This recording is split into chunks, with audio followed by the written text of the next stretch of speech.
교토의 동주 첫 번째 시비는 언제 어디에 세워졌을까요? 교토에서 동주와 가장 인연이 깊은 곳이라 쉽게 짐작할 수 있습니다. 1942년 10월 동주는 왜 교토에 왔습니까? 공부하러 왔습니다. 그럼 동주가 공부했던 교토 모교에 가장 먼저 그의 시비가 세워졌겠습니다. 1995년 2월 16일 동주역면 50도를 기억해 도시자 대학에 그의 일본 첫 시비가 섭니다. 그날은 우박 섞인 비가 갑자기 쏟아졌다고 합니다. 여기에는 서울 연세대에 세워진 첫 번째 시비처럼 서시가 그의 필체로 새겨졌습니다. 가로로 긴 도시자 대학 시비는 세로로 긴 연세대 시비와 인연이 깊습니다. 1968년 연세대의 첫 시비가 세워질 때 동주의 동생 윤일주 교수가 설계를 맡습니다. 윤 교수는 두 가지 디자인을 제시했는데 경사가 있는 지형을 고려해 세로로 긴 것이 채택되었습니다. 일본에 동주의 첫 시비를 세울 때는 동주의 장조카 윤인석 교수에게 디자인 의뢰가 갔습니다. 큰아버지를 기리는, 그것도 일본에 처음으로 세워지는 시비 도안이 부담스러웠던 윤인석 교수는 묘안을 냅니다. 20여 년 전 아버지 윤일주 교수의 시비 디자인이 하나 더 있었던 겁니다. 도시자 대학 교정은 평평한 지대라 가로로 긴 시비 디자인이 맞춤했습니다. 또 다른 정성도 보태졌습니다. 도시자 대학 동주 시비돌은 한국에서 가져갔고 시비 방향도 특별히 고려됐습니다. 동주가 늘 보냈을 마음의 방향, 고국이 있는 곳 서쪽을 향한 것입니다. 시비 주변에는 분단된 북의 꽃 진달래와 남쪽의 무궁화가 함께 심어져 있습니다. 동주는 평양과 서울에서 모두 공부했습니다. 윤동주 시비 건립 취지서에는 이런 문장이 있습니다.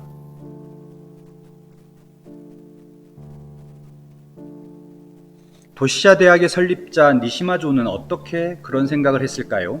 그는 서양의 사고방식을 일본이 수용하지 않으면 미래가 없다고 생각했답니다. 그래서 그는 메이지 말기 해외여행을 금지하던 쇄국령을 어기고 미국으로 건너갔고 미국 대학을 졸업한 최초의 일본인이 됩니다. 설립자의 이러한 비전과 실천은 학교명 도시샤에도 그대로 투영됩니다. 뜻을 같이 하는 이들의 결사 정도의 뜻입니다. 도시자 대학을 방문하면 지금도 동주제학 당시 분위기를 느낄 수 있습니다. 1875년 개교한 이 유서 깊은 캠퍼스에는 세워진 지 100년이 훌쩍 넘는 건물이 적지 않기 때문입니다. 가장 오래된 창영관이 1884년 준공되었으니 동주제학 당시에도 고풍스러운 건물이었겠습니다. 동주 시비는 1886년 세워진 예배당과 1890년 완공된 하리스 이화학관 사이에 위치합니다. 기독교인이었던 동주가 이곳 예배당에서 조국과 민족의 미래를 위해 기도하고 지금 여기에서 자신의 자세를 묵상하지 않았을까요? 구운 벽돌로 된 건물로는 일본에서 가장 오래됐다는 이곳에서 동주는 얼마나 오래 홀로 침전했을까요? 하리스 이화학관은 현재 도시자 대학 역사를 소개하는 기념관으로 활용되고 있습니다. 이곳에서 제 눈길을 끌었던 전시물은 도시자 대학 교표가 새겨진 단추를 단 교복이었습니다. 아마가세 다리에서 찍은 동주의 마지막 모습이 떠올라서입니다. 동주도 이 교복을 입었을까요? 땅을 상징하는 아시리아 문자에서 따왔다는 도시자 대학의 엠블럼을 조국을 잃은 동주는 어떤 마음으로 바라보았을까요? 도시자 대학 교정을 동서로 가로지르는 대로의 동쪽 끝에 위치한 건물은 클라크 기념관입니다. 현재 도시자 대학을 상징하는 건물로 자주 소개됩니다. 동주는 등교할 때마다 가장 먼저 이 건물의 첨탑에 눈을 맞추지 않았을까요? 자신이 연전에서 쓴 시를 생각하지 않았을까요?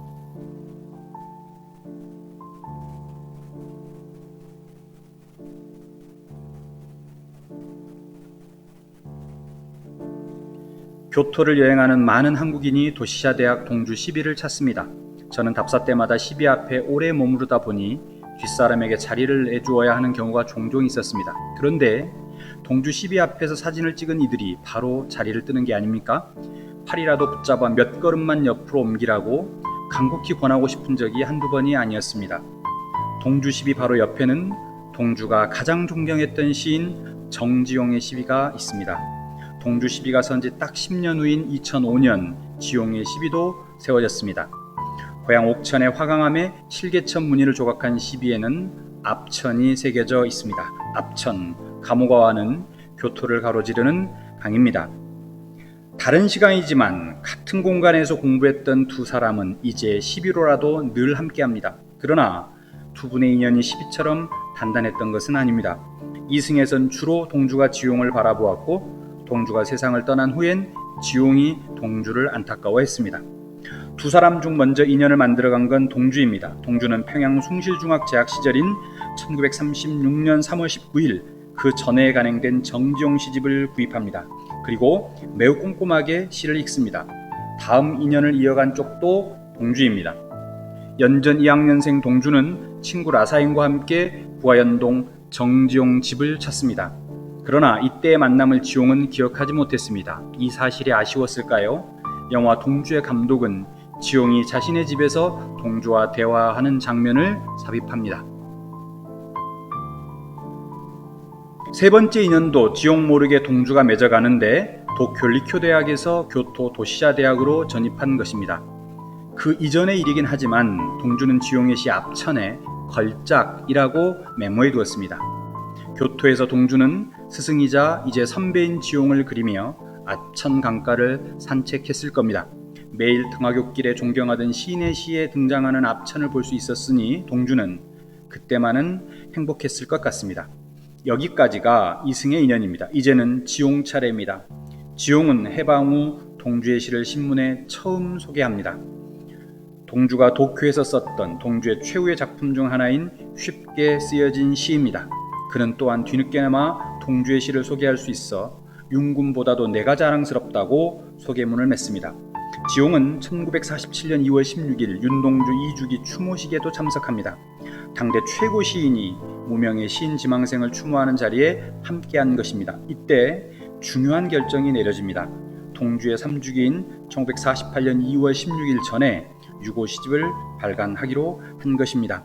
약속은 지켜져 1948년 1월 30일 하늘과 바람과 별과 시가 출간됩니다. 지용은 동주의 시집 서문을 이렇게 썼습니다.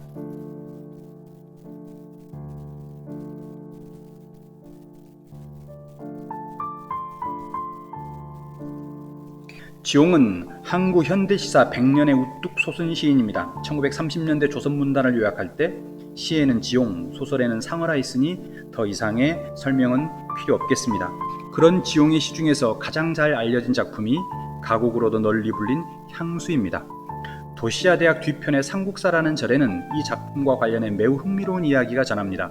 조선이 건국되던 1392년 세워진 삼국사는 유서가 깊고 영향력이 큰 사찰이었습니다. 사실 도시자대학 교종도 원래는 삼국사터였습니다. 하루는 지용이 휘문고부 후배이기도 한 김환태를 이곳으로 데려옵니다. 그리고 향수를 읊어주었답니다.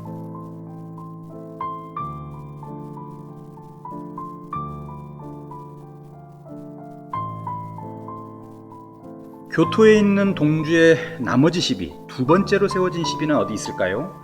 동주가 도시자대학 재학 중 하숙을 했던 곳입니다. 동주의 하숙집은 1930년대 건축된 현대식 아파트였습니다.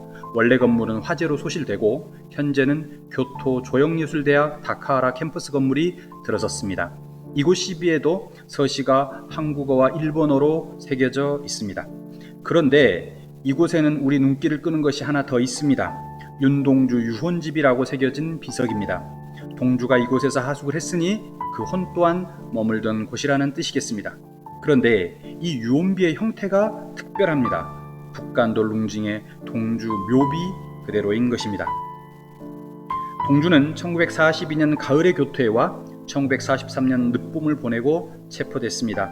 교토 사람들이 가장 아낀다는 강풍 짙은 가을과 벚꽃 흩날리는 봄 교토에서 동주는 행복했을까요? 저는 잘 모르겠습니다.